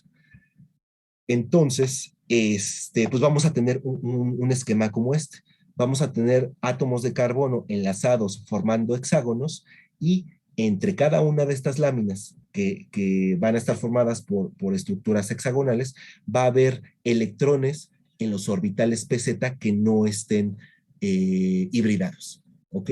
Y entonces, ahora, pensando en esta estructura del grafito, ¿qué propiedades se le podrían atribuir al grafito? Si ustedes no conocieran o no hubieran visto antes el grafito, pero saben que esta es estructura, ¿qué propiedades podríamos pensar que puede tener el grafito? ¿Puede conducir electricidad?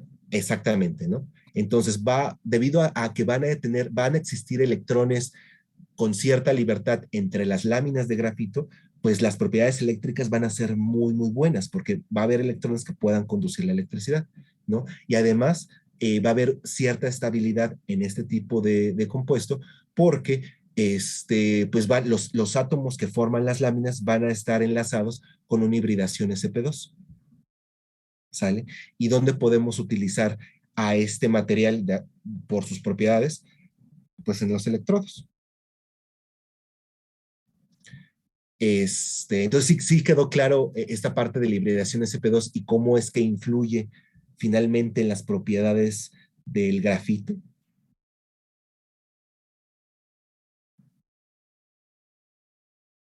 O me revolví mucho o quieren que lo volvamos a explicar. Sí, ¿lo puedes volver a explicar, por favor? Ok.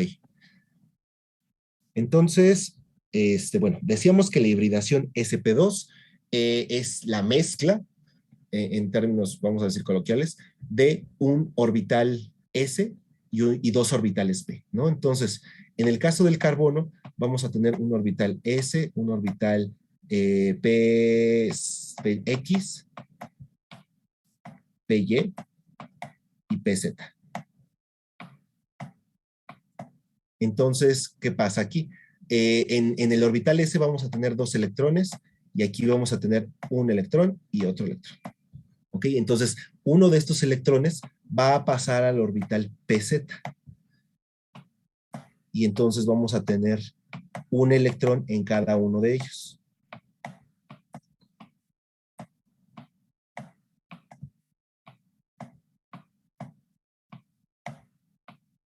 ¿Ok? Entonces, cuando ocurre la hibridación sp2, estos orbitales se van a mezclar y van a tener la misma energía, entonces van a poder formar enlaces de la misma forma.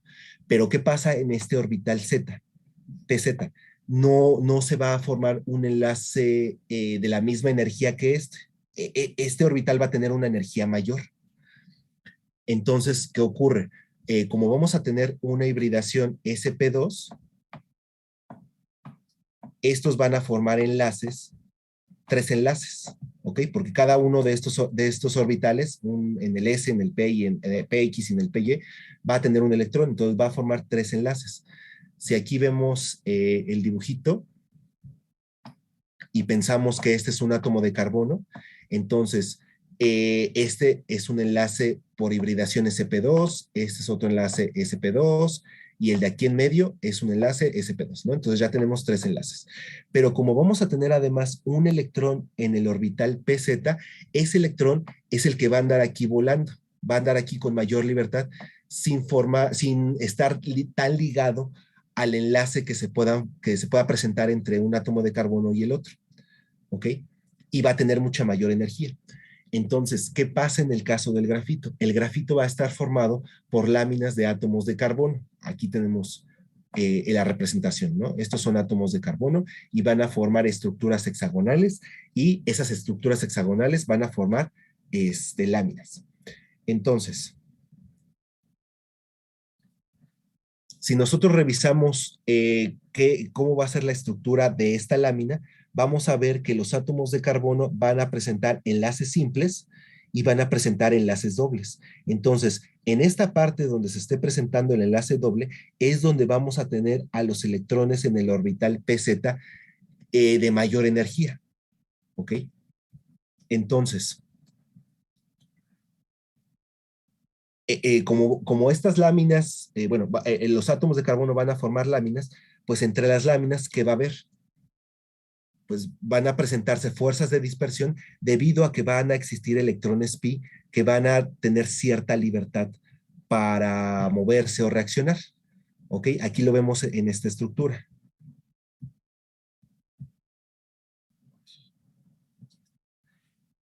Entonces, este es un átomo de carbono, este es otro, forman 3 enlaces que son debido a la hibridación sp2, pero el electrón que va a estar en el orbital pz sin estar hibridado, va a tener una mayor energía. ¿Va a formar un enlace? Sí, pero ese enlace no va a ser tan fuerte como el enlace que se presente entre la hibridación sp2, ¿ok? Y lo podemos representar en este enlace doble, ¿ok? Entonces, uno de los enlaces va a ser debido a la hibridación sp2 y el otro enlace va a ser resultado de los orbitales pz que no van a estar hibridados, ¿ok? Entonces, bueno, ya tenemos que en el grafito vamos a encontrar a los átomos de carbono formando estructuras hexagonales y en forma de láminas, ¿no? ¿Qué pasa con los enlaces entre esos átomos de carbono? Se van a presentar enlaces sencillos y se van a presentar enlaces dobles. En esos enlaces dobles va a haber electrones pi que no van a estar tan fuertemente enlazados. ¿Ok? Entonces, como no van a estar fuertemente enlazados entre las láminas, pues pueden existir fuerzas de dispersión débiles. ¿Ok? Porque va a haber electrones que van a permitir que se presenten ese tipo de interacciones, como en este esquema lo podemos ver. ¿Sale? Entonces, tenemos aquí el hexágono que está formando el átomo de carbono, o los átomos de carbono, y estas nubecitas en azul son los electrones pi, o son los electrones del orbital PZ que no están participando en la hibridación. ¿Ok? Entonces, estos globitos azules son esos electrones. Y como no van a estar fuertemente enlazados unos con otros, pues se van a encontrar deslocalizados. ¿Ok? ¿Qué quiero decir con deslocalizados? Que van a poderse mover con cierta libertad entre las láminas de carbono que formen al grafito. Y aquí lo podemos ver mejor. ¿Ok? Entonces, los enlaces debido a la hibridación sp2 van a ser los que mantengan unidos a los átomos de carbono, mientras los electrones que se encuentren en el orbital pz, pues van a formar esta nube de electrones. Esta parte en azul es una nube de electrones que van a estar deslocalizados. ¿Ok? O sea que no van a estar en una posición específica, sino que pueden estar en todos lados. Y debido a esto, el grafito va a presentar buenas propiedades eléctricas porque los electrones van a estar con cierta libertad debido a que por el tipo de hibridación que se observa en los átomos de carbono en el grafito, va a haber electrones que no estén hibridados y por lo tanto pueden tener una mayor libertad en el material. ¿Ok? Y bueno, de esta manera nosotros podemos entender por qué el grafito va a tener buenas propiedades eléctricas. No sé si quedó más claro. Sí, gracias. Solo tengo una duda que no entendí desde que lo dijo el doctor Agileo. Si tenemos los S y los P en el mismo nivel, o sea, nosotros, bueno, creo, había entendido hasta antes que un mismo nivel tiene una misma energía, pero él nos dijo que sí hay cierta diferencia entre los S y los P en cuestión de energía. Y aquí, por ejemplo, en este caso en especial, no entiendo bien por qué el PZ termina teniendo más energía. Ok, sí, mira, o sea, cuando tú tienes los dos niveles, los dos orbitales S y P, sí van a tener distinta energía, ¿ok? El S va a tener menor energía y el P mayor energía. Cuando ocurre la hibridación, ¿qué pasa? Que la energía de dos de los orbitales P se va a igualar, bueno, no se va a igualar, sino que va a reducirse y la energía del orbital S va a aumentar. Entonces, eso es lo que va a permitir que se puedan hibridar o se puedan mezclar. Pero en el caso del orbital P que no está híbrido, va a conservar la energía que tenía inicialmente. Ok, pero mi duda es cómo modelan esa diferencia de energía. ¿Solo la miden? Porque no entiendo en el modelo cómo encaja, si tiene como un mismo número principal. Ajá, pero acuérdate que cada orbital tiene diferente simetría y además está a diferente distancia respecto al núcleo. Entonces, por la distancia en la que se encuentra el núcleo, los orbitales S están más cerca del núcleo, ¿no? Entonces van a tener una menor energía porque va a haber un mayor efecto de apantallamiento. Si nosotros nos vamos a los orbitales P, como van a tener diferente simetría, acuérdate que los orbitales P son como nubes de este tipo, ¿no? El PX, el PY y el PZ.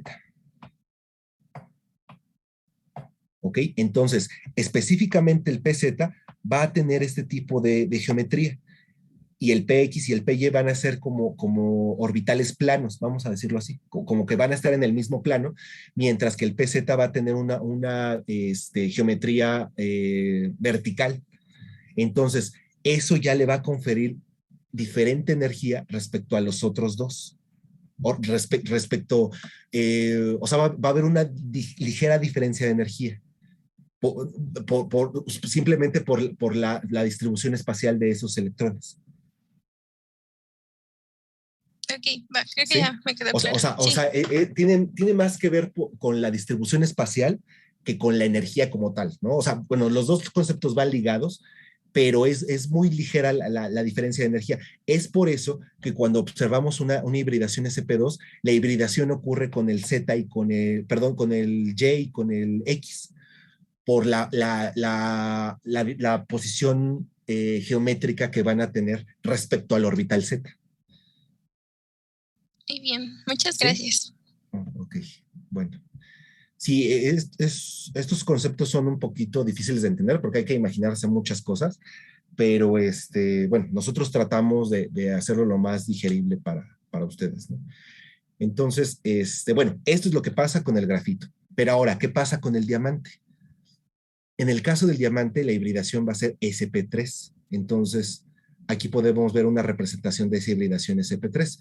Si pensamos que la esfera en verde es un átomo de carbono, entonces esa hibridación SP3 pues va a permitir la formación de 4 tipos de enlace iguales. ¿Por qué? Porque todos los orbitales van a tener la misma energía.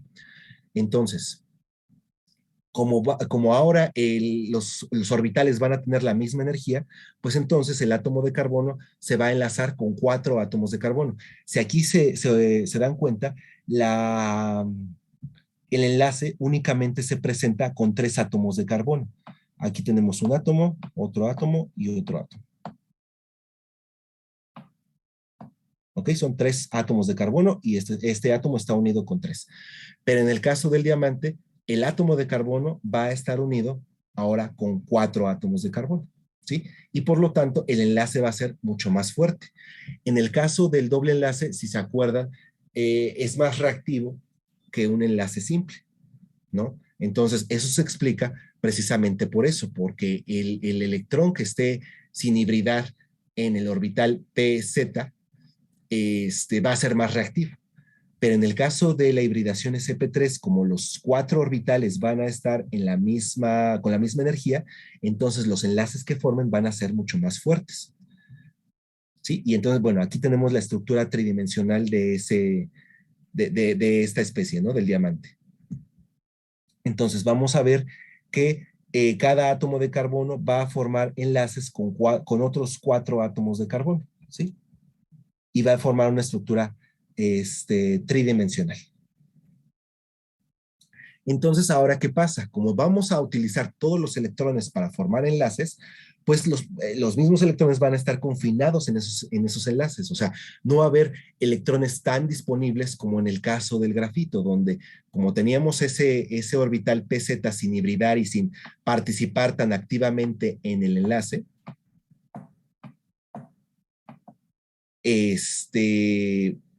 pues entonces no va a haber electrones que puedan modificar las propiedades del diamante, en este caso.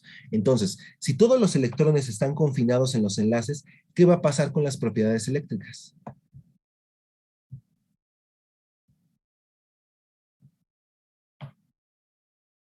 Pues no tiene, ¿no? Exactamente, ¿no? O sea, en el caso del diamante, como no va a haber electrones que puedan tener cierta libertad, sino que todos van a estar fuertemente enlazados entre un átomo de carbono y otro, pues la conducción de electricidad va a ser nula. Y además se va a presentar un alto punto de fusión, ¿ok? Porque ahora vamos a necesitar más energía para poder romper todos esos enlaces que van a formar a la estructura del diamante. ¿Qué pasa en el caso del grafito? Como se van a formar láminas y entre esas láminas va a haber fuerzas de dispersión débiles, el punto de fusión va a ser menor respecto al del diamante, ¿ok? Porque vamos a necesitar menos energía para poder vencer las fuerzas de dispersión que existen entre las láminas y después romper esos enlaces, mientras que en el caso del diamante necesitamos romper todos los enlaces, o sea, vamos a necesitar más energía, ¿sí? Entonces, por eso podemos explicar que el diamante tenga un punto de fusión tan alto, también que sea muy mal conductor de la electricidad y para que se pueda formar además necesitamos que existan altas presiones. ¿Por qué altas presiones? porque necesitamos tener a los átomos de carbono muy cerca unos de otros y que esa hibridación sp3 pueda formar, bueno, a través de la hibridación sp3 se puedan formar los 4 enlaces que estamos observando.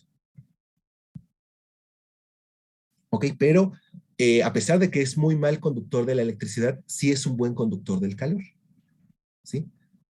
Y bueno, se utiliza para herramientas de corte en ambientes abrasivos, ¿no?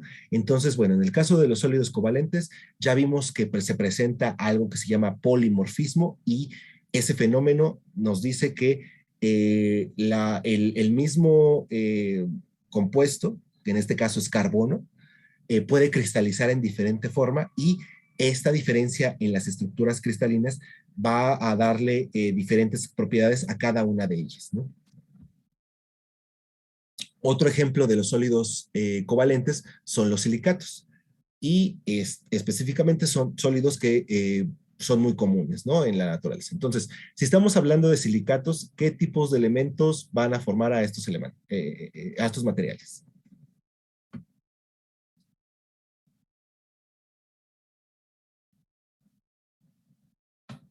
Pues van a ser únicamente silicio y oxígeno, ¿no? Entonces, en el caso anterior eran estructuras formadas por un solo tipo de átomo, que era carbono, y en el caso de los silicatos vamos a ver que están formados por 2 tipos, silicio y oxígeno. Entonces, estos 2 átomos van a formar una red covalente y solamente se van a presentar enlaces covalentes sigma. ¿Por qué? Por el tamaño que van a tener estos átomos, ¿no? Entonces, no va a haber solapamiento entre orbitales p. Aquí, ¿cómo va a ser la estructura? Pues se va a formar un tetraedro, en donde un átomo de silicio va a estar enlazado con 4 átomos de oxígeno. ¿Ok? Y, bueno, si revisamos la estructura de Lewis de este compuesto, ¿qué observamos? Aquí, ¿qué me pueden decir de esta estructura de Lewis?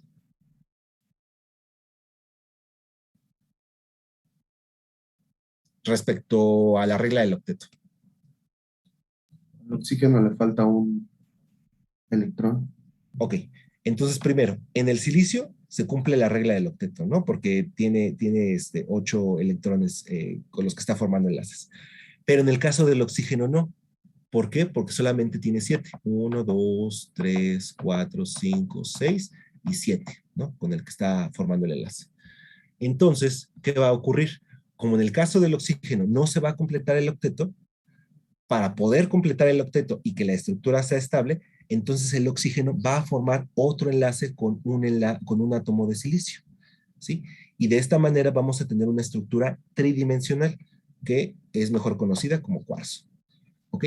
Entonces aquí tenemos la estructura del cuarzo y para que podamos tener esta estructura tridimensional tenemos que utilizar, el átomo de oxígeno funciona como un puente entre 2 de los tetraedros que van a formar a ese silicato y de esta manera se puede tener una estructura tridimensional.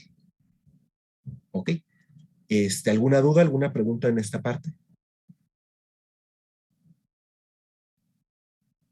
Entonces, bueno, aquí estamos viendo que ya los conceptos que revisamos en la primera parte del curso los estamos aplicando específicamente para cada uno de estos materiales, ¿no?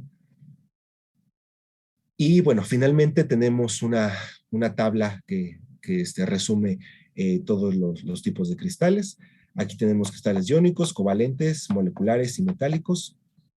El tipo de fuerzas que mantienen unidas a las partículas en cada uno de esos cristales. Las propiedades generales de cada uno de ellos, ya revisamos, altos puntos de fusión, una baja conducción de electricidad y de calor en el caso de los sólidos iónicos, en los covalentes, un alto punto de fusión nuevamente, baja capacidad de conducción de calor y electricidad, los sólidos moleculares van a ser suaves, bajo punto de fusión, la conductividad eléctrica y calórica también va a ser baja. Y bueno, en el caso de los metálicos van a ser duros, van a tener un punto de fusión variable de acuerdo al elemento que estemos revisando y van a ser buenos conductores de calor y de electricidad. Y bueno, aquí hay algunos ejemplos, ¿no? Entonces, ahora, ¿qué pasa con los sólidos amorfos? Aquí vamos a revisar dos tipos. El primero es el vidrio, ¿no? Que todos conocemos. Entonces, la principal característica del vidrio es que va a ser un sólido transparente y este sólido va a estar formado por silicatos o puede ser estar formado por fibra de vidrio o vidrios orgánicos. Entonces aquí, ¿qué tenemos? Estamos viendo que los silicatos pueden presentar tanto una forma cristalina como una forma amorfa, ¿no? O una distribución o una estructura amorfa, mejor dicho, ¿no? Entonces ya como habíamos visto desde el principio, pues en las estructuras amorfas, la posición de los átomos que van a formar a la red del sólido, pues van a estar de forma aleatoria y sin un arreglo periódico, ¿no? Ahora, ¿qué tipo de aplicaciones podemos tener para el vidrio? Pues pueden ser desde tecnológicas hasta decoración, ¿no? Entonces, aquí entra, por ejemplo, la parte de la fotoelectroquímica, donde necesitamos propiedades del vidrio, que la principal propiedad es que sea transparente, y para poder utilizarlo en este tipo de aplicaciones. Ahora, en el estado líquido, ¿qué va a ocurrir? Pues que cuando el vidrio esté en ese estado, las moléculas no van a tener tanta movilidad, ¿ok? Como en otros tipos de sólidos que pudieran ser cristalinos, cuando ya solidifican, ¿no? Y cuando pasamos de un estado líquido a un estado sólido, pues vamos a hacerlo de una manera muy abrupta. ¿Okay? No vamos a darle tiempo al sólido para que enfríe y de esa manera pues se va a obtener la estructura amorfa. Otro tipo de sólidos amorfos pues son el vidrio metálico. Aquí van a ser este tipo de materiales van a estar formados por metales y sólidos que no sean cristalinos.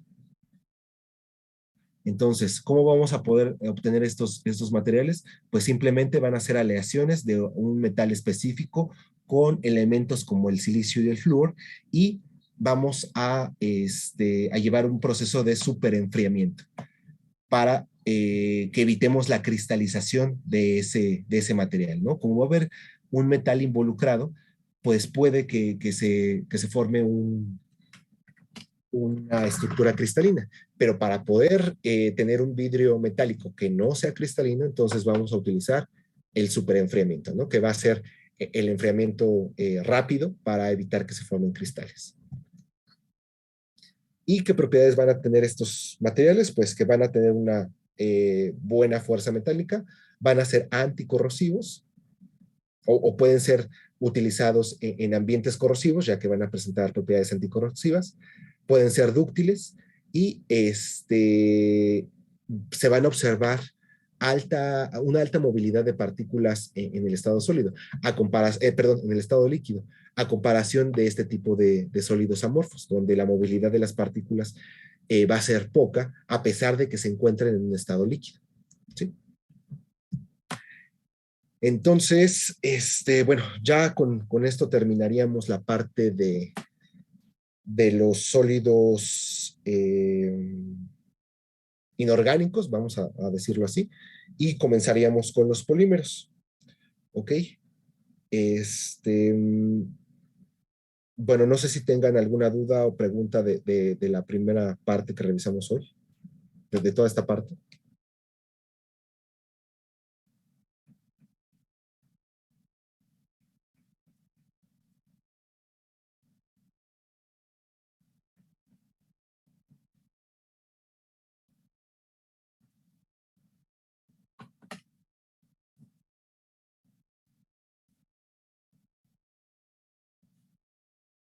¿No? ¿Todo en orden?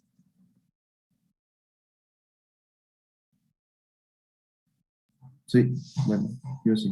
Okay, sí. Bueno, aquí lo importante de los sólidos amorfos es eso, ¿no? Que podamos ver que no solamente el vidrio puede entrar dentro de esta clasificación, sino que también existe algo que es el vidrio metálico y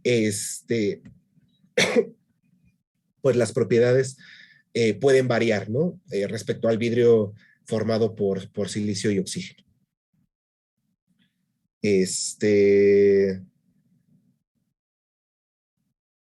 Y pues, ¿qué más podemos decir al respecto?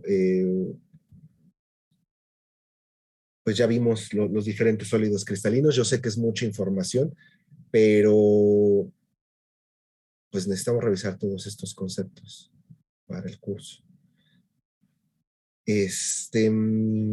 No sé, ¿alguien más quiera decir algo? ¿Todo bien? ¿Alguna pregunta? ¿Alguna duda? ¿Nada? Pues yo creo que yo lo voy a volver a leer y si tengo dudas sería la siguiente clase. Ok. Entonces, la siguiente clase ya comenzaríamos con la parte de polímeros. Aquí, como les comentaba, voy a darles una introducción muy, muy rápida de química orgánica para que todos podamos entender ya los conceptos de la parte de polímeros. Ok, entonces tal vez si alguno de ustedes ya tenga bastante conocimiento de química orgánica, sea un poquito tedioso, pero creo que sí es importante revisar esta parte para que podamos entender mejor la parte de polímeros. ¿Sí? Entonces, bueno, nos vemos la siguiente clase. Cualquier cosa, por favor, mándenme un correo. ¿Sí? Sí, gracias, hasta luego. Gracias, doctor. Hasta luego. Gracias, hasta luego.